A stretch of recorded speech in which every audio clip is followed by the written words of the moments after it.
Hey, okay, it's Julie, the nursing tutor. I'm going to do a video on care of a patient with cardiac disorders. This is from DeWitt Med Surg, the 4th edition. You can follow along with me in your book.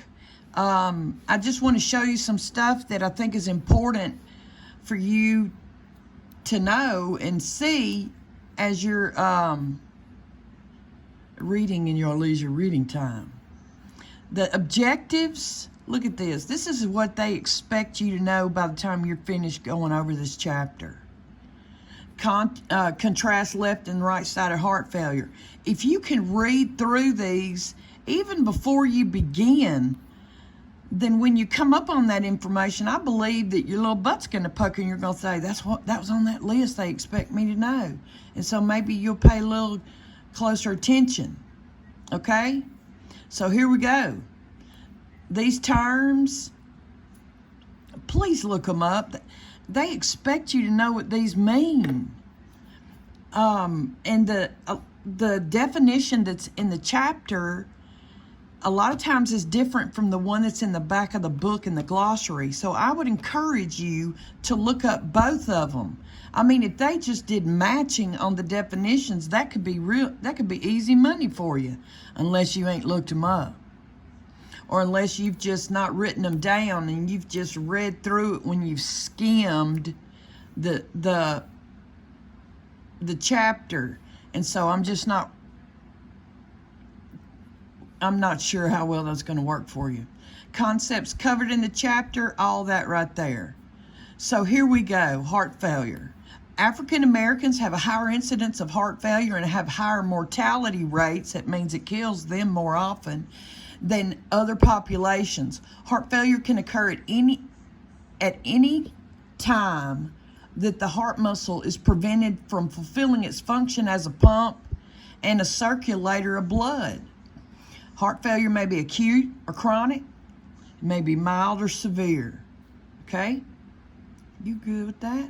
And then it was talking about classifications and staging of heart failure. And there's two of them here. This one's activity and tolerance. So class 1 is ordinary physical activity. Doesn't give you any symptoms. So you good. Was that class 2, the dyspnea? You have dyspnea with long distance walking. You had to walk from your house to Pecanland Mall. Climbing 2 flights of stairs or strenuous activity. If you get dyspnea with 2 flights, Father God help us all. Okay, number 3, dyspnea and fatigue with short distance walking, like to the end of your driveway, or climbing 1 flight of stairs. Lord help us. And then class 4 is dyspnea at rest with very little activity. Yeah, you need to see somebody. You reach over, get your coffee cup, and there you go, just out of breath. So, staging a heart failure. Okay, so if they're at risk of heart failure, but there's no heart damage, they're at risk, so that's an A.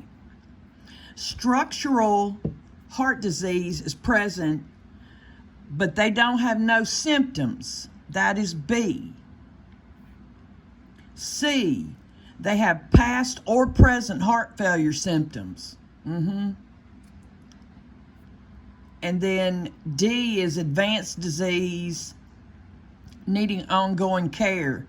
So look, you know A is none and D is Father God help them. So you have to distinguish between B and C. Okay, I believe that you can do that. Structural heart disease is present, but you don't have no symptoms yet. Okay, so moving on.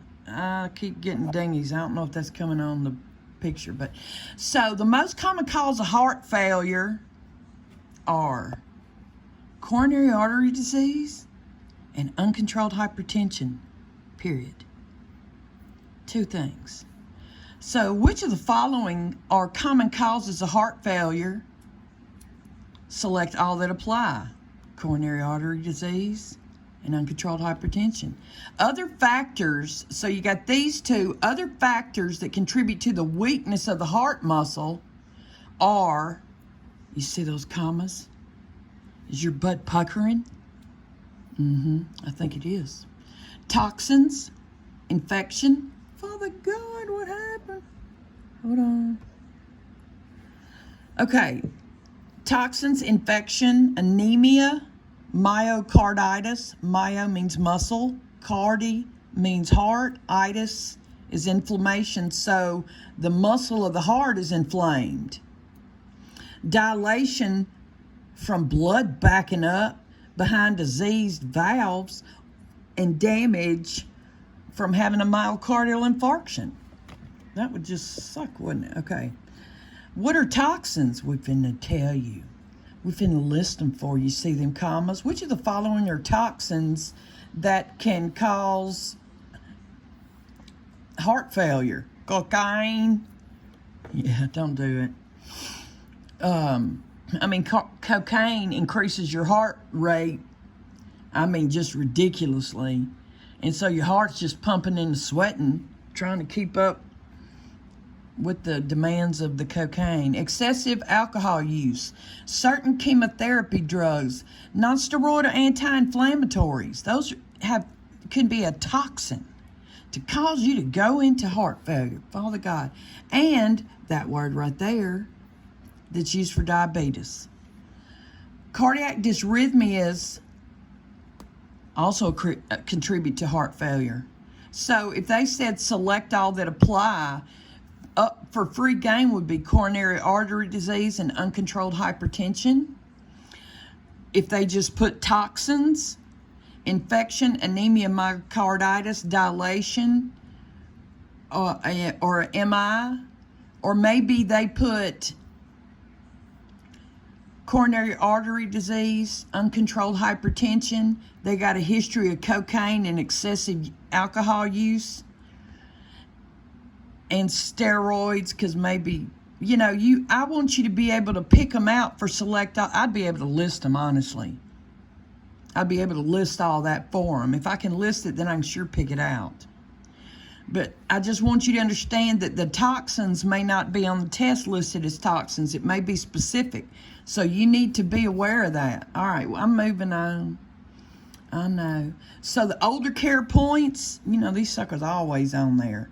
Heart failure is the most common reason for hospitalization among adults aged 65 and older. As lifespan continues to extend, more and more older folks will develop heart failure related to hypertension and coronary artery disease. Yeah. Okay. So the pathophysiology, the key words to understanding heart failure are congestion and increased pressure. Congestion develops because the heart is unable to move the amount of blood it receives efficiently through the system. It's done pooped out. It shot its wad back in our 20s. And it's just, it can't pump like it used to.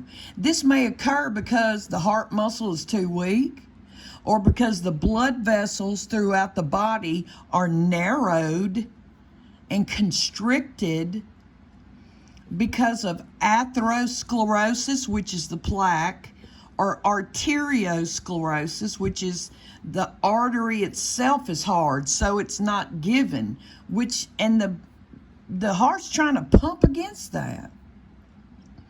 And so therefore the vessels can't accommodate a normal supply of blood, which is causing the heart muscle to become exhausted, trying to overcome the resistance or pressure in the vessels.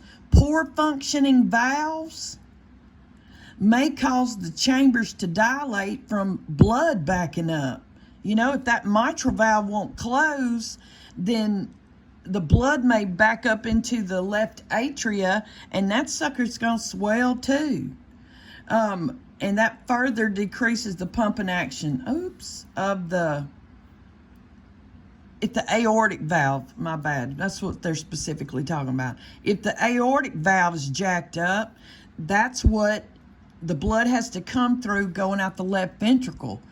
And so if it can't push all its stuff out, then it's still got the same amount of blood coming to prepare for the next heartbeat. I hope you're picking up what I'm putting down.